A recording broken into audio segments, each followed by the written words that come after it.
Java discover channel వెనక్కు తగ్గింది. ఎర్రచందనంపై డాక్యుమెంటరీని తొలగించింది. తప్పుడు కథనంతో జావా డిస్కవర్ ఛానల్ తన పరువు పోగొట్టుకుంది. డాక్యుమెంటరీలో జగన్ ఫోటోను తప్పుగా చూపించడంతో దీనిపై అభ్యంతరం తెలుపుతూ వైఎస్ఆర్సీపీ నోటీసులు పంపించింది. సీనియర్ జర్నలిస్ట్ ఉడుముల సుధాకర్ రెడ్డి రచించిన బ్లడ్ శాండిల్స్ పుస్తకం ఆధారంగా డాక్యుమెంటరీ రూపొందించింది Java discover channel. Sudhakar Reddy రాయని అంశాన్ని అందులో ప్రస్తావించింది.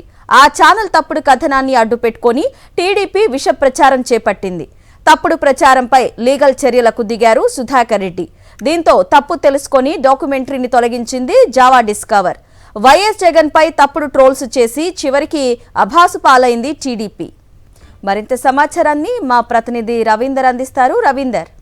అరుణ, అంతర్జాతీయ యూట్యూబ్ ఛానల్ జావా డిస్కవర్ తాను చేసినటువంటి తప్పును తెలుసుకుంది. ఈ నేపథ్యంలోనే వైఎస్ జగన్ ఫోటోను తప్పుగా చూపించినటువంటి తన డాక్యుమెంటరీని పూర్తిగా తన ఛానల్ నుంచి కూడా కొద్దిసేపు క్రితమే తొలగించిన పరిస్థితి. ఎందుకంటే ఆంధ్రప్రదేశ్లో ఎర్రచందనం స్మగ్లింగ్ సంబంధించి ఆ స్మగ్లింగ్ చేస్తున్నటువంటి కొల్లం గంగిరెడ్డి వెనక వైఎస్ జగన్ ఉన్నాడనేటువంటి విధంగా వైఎస్ జగన్ ఫోటోని ఆ డాక్యుమెంటరీలో చూపించింది. వాస్తవానికి రెడ్ శాండల్స్ అనేటువంటి ఒక పుస్తకాన్ని ఆ ప్రముఖ సీనియర్ జర్నలిస్ట్ ఉడుముల సుధాకర్ రెడ్డి 2021లో రచించారు. ఆ రచన ఆధారంగా చేసుకుని ఈ జావా ఛానల్ అనేటువంటిది ఒక డాక్యుమెంటరీ తీసింది. అయితే ఆ డాక్యుమెంటరీ మొత్తం 48 నిమిషాల నిడివి గల ఆ డాక్యుమెంటరీలో 20వ నిమిషం 58వ సెకండ్ దగ్గర వైఎస్ జగన్ ఫోటోను చూపించింది. ఉడుముల సుధాకర్ రెడ్డి ఆ డాక్యుమెంటరీలో ఒక ఇంటర్వ్యూ ఇస్తూ ఈ స్మగ్లింగ్ వెనక కొంతమంది పోలీసులతో పాటు కొన్ని వర్గాల ప్రజల నుంచి కూడా మద్దతు ఉంటుంది ఆ స్మగ్లర్కి, అలాగే పొలిటికల్ గా కూడా మద్దతు ఉంటుందంటూ కూడా చెప్పారు. అయితే ఆ చెప్పిన సందర్భంలో ఏకంగా వైఎస్ జగన్ ఫోటోని జావా డిస్కవర్ ఛానల్ చూపించింది. నిజానికి జగన్ ఫోటో చూపించడంతో పాటు ఆయన ఆంధ్రప్రదేశ్ గవర్నర్ అంటూ కూడా సంబోధించింది. నిజానికి గవర్నర్ ముఖ్యమంత్రిగా వైఎస్ జగన్ పనిచేశారే తప్ప గవర్నర్ గా ఆయన ఎప్పుడు పనిచేసింది లేదు.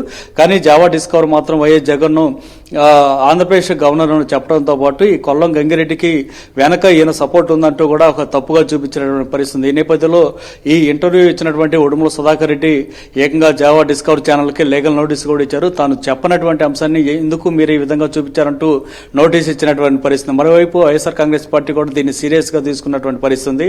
దీనికి సంబంధించి జావా డిస్కవర్ ఛానల్ యాజమాన్యానికి నోటీసులు కూడా పంపింది. మొత్తం మీద దీని మీద పూర్తి స్థాయిలో ఎంక్వైరీ చేసుకున్నటువంటి జావా డిస్కవర్ తాను తప్పు చేసినట్టు స్పష్టంగా అర్థం చేసుకుంది. ఈ నేపథ్యంలోనే కొద్దిసేపటి క్రితమే తన డాక్యుమెంటరీని కూడా పూర్తిగా తొలగించేసినటువంటి పరిస్థితి. అయితే దీన్ని అడ్డం పెట్టుకొని గడిచిన 2 రోజులుగా తెలుగుదేశం పార్టీ నాయకులు పెద్ద ఎత్తున వైఎస్ జగన్ మీద ట్రోల్స్ చేశారు.